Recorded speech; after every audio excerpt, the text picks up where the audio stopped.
আমরা সরস্বতী ঠাকুর কিনতে যাচ্ছি। আমিও যাবো সরস্বতী ঠাকুর আনতে, ওর জন্য আমরা সেজেছি আজকে। তুমি তো অন্য কারণে সেজেছো? না আমরা সরস্বতী ঠাকুর আনতে যাবো, ওর জন্য আমরা সেজেছি। কি আমরা রেস্টুরেন্টে সরস্বতী ঠাকুর আনতে যাবো তাহলে? ও বাবা, ওটা আর এক কথা।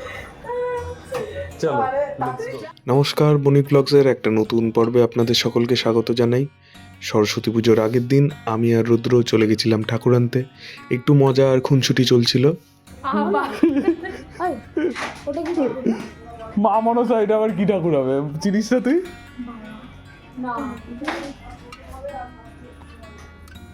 না, এটা এক কারণে। কাকু, তুমি এটা এক কারণের ঠাকুর তুমি বানিয়েছো তোমার ঘরের জন্য? কত এক কারণের ঠাকুর বানিয়েছো তুমি? 1 কোটি। কত টাকার?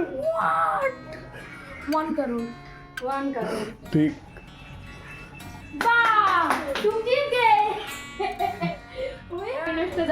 বাবা, তাহলে তো অনেক জ্বালা করতো। জ্বালা করে নাকি আবার? হ্যাঁ, জ্বালা করতো। না ব্যথা করতো অনেক ব্যথা করতো। এই হচ্ছে আমাদের মা সরস্বতীর মূর্তি। আমি আর রুদ্র মিলে মা সরস্বতীকে বাড়ি নিয়ে চলে এসেছিলাম। পরের দিনকে পুজো, তারও কিছু বাজার ফাজার বাকি ছিল। তারপর সেখান থেকে আমরা রেডি হয়ে চলে গেছিলাম হচ্ছে হোটেলে। সেদিনকে সেজমার বকাকার অ্যানিভার্সারি ছিল, আমরা সেদিনকে হোটেলে খেতে গেছিলাম। আর তারপর হোটেল থেকে ফিরে আমরা এখন সরস্বতী পুজোর আয়োজনে মেতেছি। হ্যাঁ, মানে আজকে থেকে বাসন্তী রঙের জামা কাপড় পরেই নিয়ে এসে। মালা পড়ে যাচ্ছে, এটা মালাটা। ও আচ্ছা, মালাটা আবার পেছনে ওড়না হয়ে গেছে।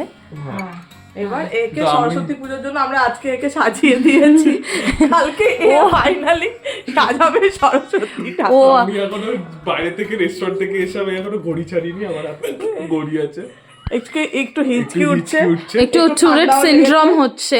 একটু ঠান্ডাও লেগে গেছে বেচারির। এবার তুমি আরে আসো। তুই আর কত ভিডিও করবি? রাখ এবার। এবার তুই চলে যাবি তো। আরে গমন কর, করলাম। গমন কর। প্রস্তার, ও সরি, প্রস্তার মানে তো বিস্তার।